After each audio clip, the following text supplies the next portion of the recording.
The Zephyrian High Command had made calculations. They had analyzed human military capabilities, studied their technological limitations, and assessed their fleet distributions across 17 sectors. Mathematics supported their decision.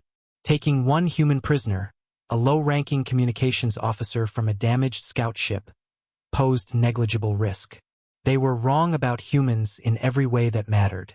Commander Marcus Reynolds had been unconscious when the Zephyrian boarding party found him in the wreckage of the UES Pathfinder. Standard protocol dictated immediate termination of survivors, but the four-armed aliens saw opportunity. Human neural patterns were notoriously difficult to decode, making their communications officer a valuable intelligence asset. For 72 hours, Reynolds endured interrogation in the bowels of their dreadnought. The Zephyrians employed neural probes, psychic extractors, and chemical enhancers. They found his mind surprisingly resilient, not through any genetic superiority, but through something they couldn't quantify. Sheer bloody-minded stubbornness wrapped around an unshakable belief that his species would come for him. "Your fleet is scattered," Grand Admiral Vexhai clicked through his translator. "Your nearest reinforcements are 18 jumps away. You are alone, human." Reynolds spat blood and grinned. "You don't know us very well." Meanwhile, across human space, emergency protocols activated. Not military protocols, those would have been predictable, calculated. Instead, something far more dangerous stirred. Human emotion translated into organized fury. Admiral Kate Morrison received word while reviewing supply requisitions at Titan Station. The Pathfinder was 3 days overdue. Standard procedure suggested waiting another 4 days before declaring the ship lost. Instead, she ordered an immediate search and rescue operation. "Admiral," her aide protested, "regulations clearly state." "Regulations assume we're dealing with equipment failure or navigation errors." Morrison cut him off. "Not an act of war against one of our people." Within 6 hours, Morrison had assembled a task force that violated every strategic doctrine in the manual. She stripped defensive positions, recalled patrol ships, and commandeered civilian vessels with military-grade sensors. 47 ships in total, a response that any rational species would consider dangerously disproportionate for one missing scout. The Zephyrians detected the approaching fleet and felt confident in their calculations. 47 ships against their battle group of 12?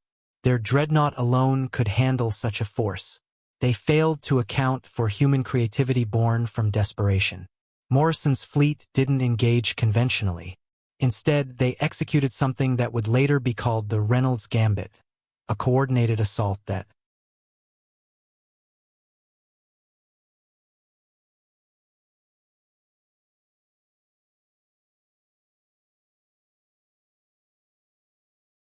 treated rules of engagement as suggestions rather than laws.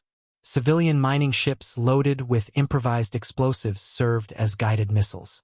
Merchant vessels became electronic warfare platforms. Even the medical ships were weaponized, their surgical lasers repurposed for precision strikes. The battle lasted 14 minutes. When rescue teams found Reynolds in the dreadnought's holding cells, barely conscious but alive, he managed one weak joke. "Took you long enough." Grand Admiral Vexhai, dying from explosive decompression, used his last breath to transmit a message to the Zephyrian home fleet. "Never take their people." The message reached Zephyrian Command 3 days later, along with sensor recordings of the human response. 47 ships mobilized within hours. Military and civilian vessels fighting as one unit. Complete disregard for tactical doctrine in favor of raw, coordinated aggression. The Zephyrian Council voted unanimously to avoid human space entirely. Their xenobiologists submitted reports analyzing human pack-bonding behaviors, but the Council dismissed the technical explanations. They understood the practical reality.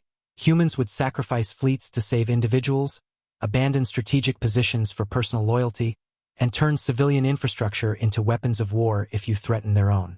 Reynolds recovered fully and returned to duty aboard a new ship. The Pathfinder II carried upgraded communications equipment and a small plaque near the bridge. "Never leave anyone behind." The Zephyrians never took another human prisoner. Some lessons they learned weren't worth the cost of learning twice.